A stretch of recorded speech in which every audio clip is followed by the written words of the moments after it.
Les amis, ravi de vous retrouver aujourd'hui pour une nouvelle vidéo et dans cette vidéo, on va parler de la situation de l'Olympique Lyonnais. En effet, le club dirigé par John Textor a décidé de limoger Pierre Sage qui était là depuis la saison dernière, qui a vraiment relancé le club rhodanien. Il a fait éviter la relégation l'an dernier avant de faire remonter le club et de le qualifier pour la Ligue Europa. Cette saison, ça s'est peut-être un peu compliqué, notamment sur le mois de janvier 2025. Mais ce qui est assez surprenant dans cette histoire, c'est qu'elle est assez révélatrice des mots MAUX qui peuvent toucher les clubs français, puisque j'ai l'impression que le licenciement de Pierre Sage n'est pas fondé sur les arguments sportifs récents, mais davantage sur d'autres critères dont on va parler et qu'on va détailler dans cette vidéo. Alors le premier fait, le premier argument invoqué par John Textor pour justifier le licenciement de l'ancien directeur du centre de formation de l'OL, c'est de dire que les résultats depuis le début de l'année civile ne sont pas bons. Et ça, c'est vrai.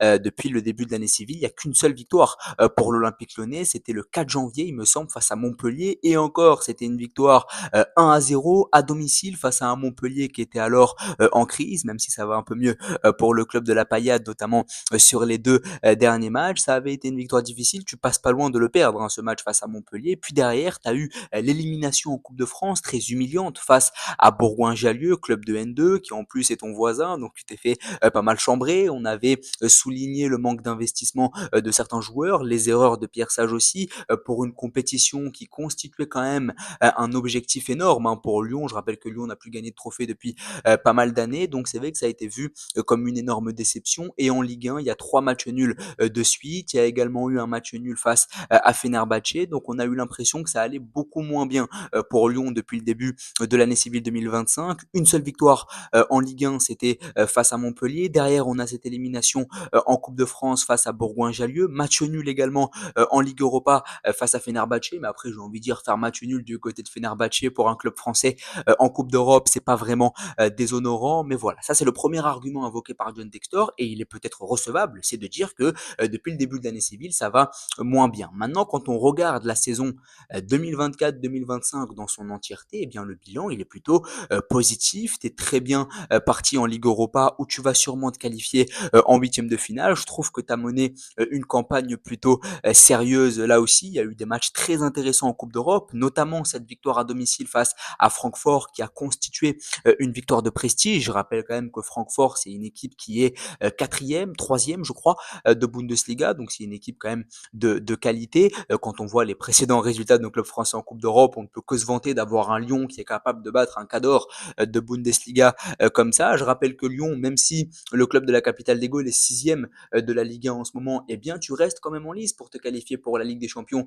dans ce championnat très serré où de la troisième à la septième place, ça ne se tient qu'en 4 points. Et puis on a eu des séries assez folles après la défaite face à l'Olympique de Marseille en tout début de saison. Il y avait eu 5 victoires de rang, il y avait eu une période pendant quasiment 3 mois où tu ne perdais quasiment plus en championnat. Entre le match face à Marseille et le match face à Paris en décembre, il s'est écoulé 3 mois quasiment durant lesquels tu ne t'es pas du tout incliné en championnat. Donc le bilan de Pierre Sage, finalement, quand on cumule la Coupe d'Europe plus la Ligue 1, il n'est pas déshonorant. Certes, tu es sixième de Ligue 1 dans une saison où on t'a fixé des objectifs plus élevés que la saison dernière. C'est vrai que la saison dernière, Pierre Sage, il arrivait quand même comme le pompier de service, il arrivait simplement pour éviter au club d'être relégué. Finalement, il a remonté jusqu'à l'Europa League et ça a été loué. Donc c'est un travail qui a été fait aussi sur le temps long. Cette saison, on lui a fixé des objectifs plus grands. C'est vrai, face au mercato j'allais dire extraordinaire, mais face au bon mercato de l'Olympique de Marseille, face au vivier offensif monégasque, on lui avait demandé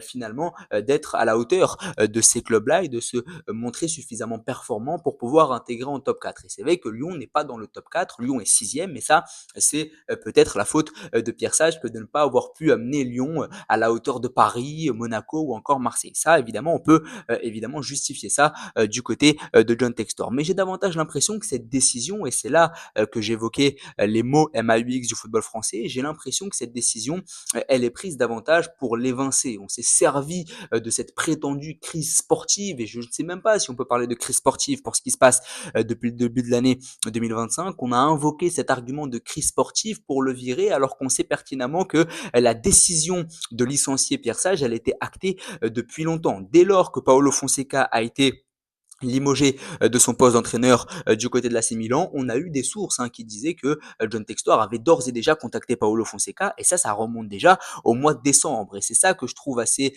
injuste pour le coach lyonnais, c'est de lui dire on te vire à cause de ce que tu fais depuis le début de l'année civile 2025, mais en fait on se rend compte que c'est faux puisque depuis décembre les contacts avaient été pris avec Paolo Fonseca et John Textor cherchait déjà un successeur à Pierre Sage. Et la vérité dans cette histoire, même si j'ai pas envie de tomber dans une forme de théorie du complot, Daniel Riolo en a parlé dans l'after-food, c'est peut-être une volonté de la part de l'investisseur américain d'essayer de mettre sa patte sur le club pleinement et en ayant Pierre Sage sur le banc de l'Olympique Lyonnais, il a peut-être senti que les joueurs qu'il recrutait, que les idées qu'il prenait, elles n'étaient pas assez respectées par Pierre Sage. Vous savez qu'il y a cette chose assez particulière à Lyon, c'est ce gang des Lyonnais, entre guillemets, aucune référence évidemment au vrai gang des Lyonnais, mais c'est vrai qu'il y a ce gang des Lyonnais à Lyon, donc on avait Pierre Sage et puis on a les joueurs formés à Lyon, Lacazette, Tolisso, Cherki, qui sont très dominants dans ce club. C'est un problème qui est récurrent. Des fois ça peut être un problème, des fois ça peut être un avantage aussi que d'avoir ce centre de formation qui peut représenter l'équipe première derrière et qui peut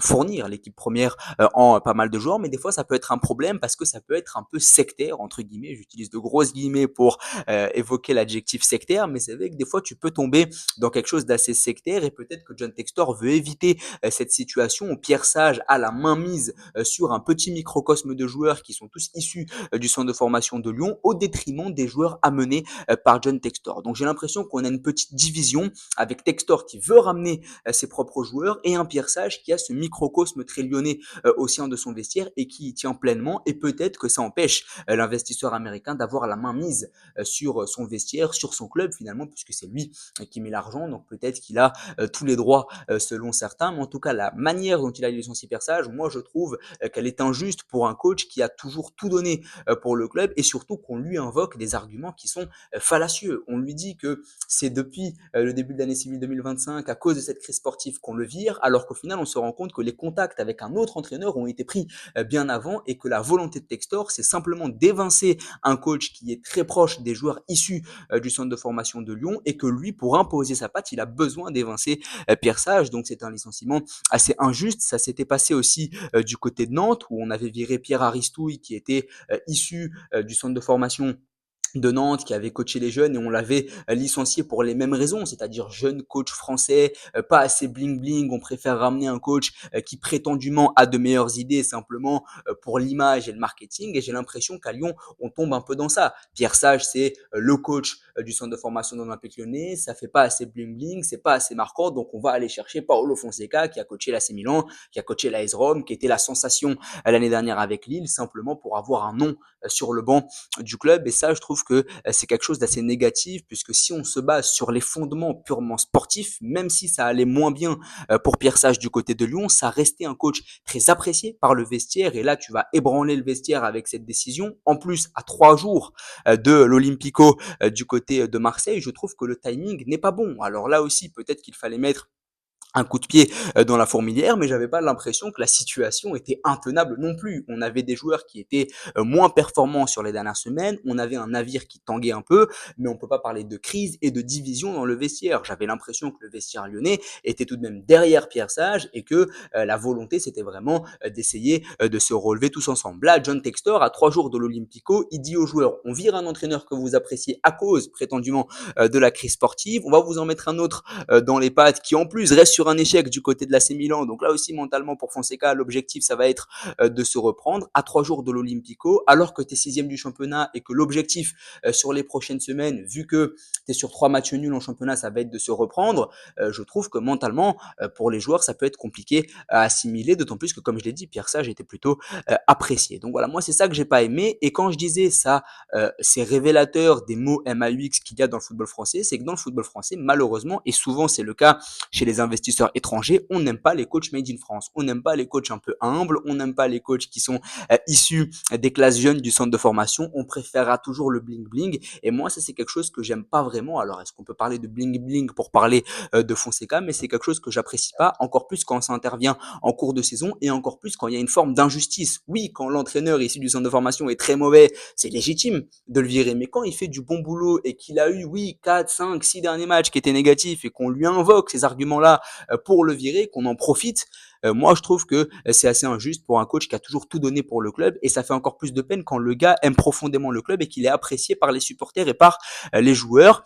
Encore plus pour amener un coach où on n'a aucune certitude de réussite. Paulo Fonseca, oui, il a fait du bon boulot du côté de Lille, mais il reste sur un échec cuisant du côté de l'AC Milan. C'est des idées qui sont différentes de celles de Pierre Sage. Est-ce que dans le vestiaire, ça va bien se passer? Je rappelle qu'à l'AC Milan, ça avait été difficile pour lui avec les cadors du vestiaire. Donc voilà, j'ai hâte de voir ce que ça va donner. En tout cas, je ne suis pas réfractaire à l'idée Paulo Fonseca à Lyon. Je trouve même l'idée plutôt séduisante. À partir du moment où on dit que Pierre Sage a été viré, que ce débat-là est terminé, Fonseca va sûrement arriver, à moins qu'il y ait évidemment une info de dernière minute, mais l'idée Paolo Fonseca, elle est plutôt séduisante. La marche était peut-être un peu trop haute à l'AC Milan, mais il a montré en Ligue 1 qu'il était tout à fait capable de mener un grand club de notre championnat à la victoire. Il l'a fait à Lille, pourquoi pas à Lyon. J'aurais bien aimé la voir à l'OM l'été dernier. Donc voilà, Paolo Fonseca, ça reste un beau coach là aussi. On va pas cracher sur son arrivée. C'est une bonne idée de Textor que de prendre Paolo Fonseca, mais c'est la manière de virer Pierre Sage qui ne m'a pas plu puisqu'elle est assez injuste. On lui invoque des arguments sportifs. On a profité du fait qu'il était un peu moins bien, un peu déstabilisé sportivement pour le virer par la petite porte, laisser un peu la poussière sous le tapis. Et je trouve que c'est pas comme ça qu'on traite un coach qui a quand même ramené le club dans une forme de dans une forme de sérénité finalement sur les derniers mois. Donc là aussi, ça me paraît assez surprenant. En tout cas, n'hésitez pas à me dire ce que vous en avez pensé, à vous abonner, à liker et à partager. Merci beaucoup.